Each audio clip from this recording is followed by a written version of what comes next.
So briefly, just touching on coupon settlements, which we've talked about a little bit throughout the last hour.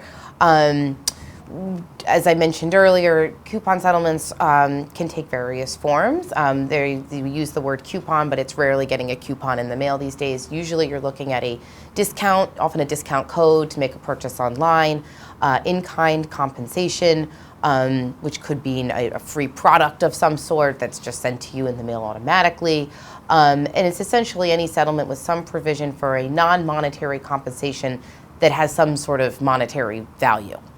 So it could be 10% off your next purchase. It could be, like I said, a free product or some sort of other discount code. So as I think Kim mentioned briefly, these sort of settlements are subject to higher scrutiny under the Class Action Fairness Act, the CAFA, at least when you're talking about Rule 23 actions in federal court. They're not prohibited, but a proposed settlement that involves anything considered a coupon, the fee award in that instance has to be limited to the actual coupons that are redeemed. So you're not looking at the total value of all of the coupons that are out there. It's just those that are redeemed. Additionally, Section 1712E provides that in a proposed settlement, they can be approved only after a hearing to determine whether the settlement is fair, reasonable, and adequate for class counsel. You might be asking, well, how is that different? Every class action settlement needs to be preliminary approved and then finally approved. The difference is that there has to be a hearing. Often this is just done on the papers, through filings.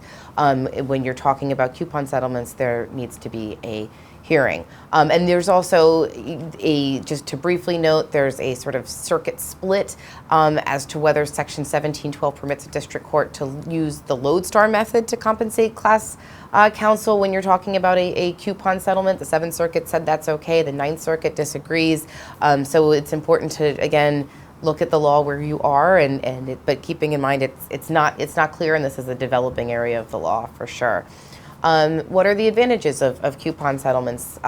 They can increase the take-up rate. If it's something that you're receiving, rather than going through a claims process, if you're able to send out an email to every class member that purchased a product because they were all purchased online and give them a discount code, it's much more likely that they're going to just click through and use that, especially if it's sort of automatically somehow applied to their next purchase, than mailing in a form and getting a check in the mail maybe months or years later.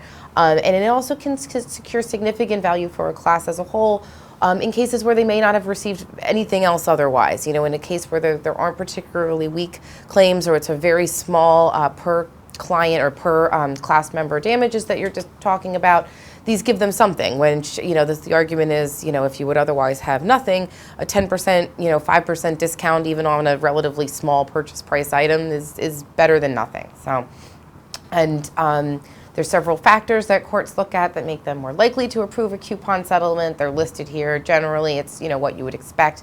If it has an actual cash value, especially if it's a considerable value, if it's provided to the class members who are regular customers familiar with the company, more likely that they'll be shopping there again anyway.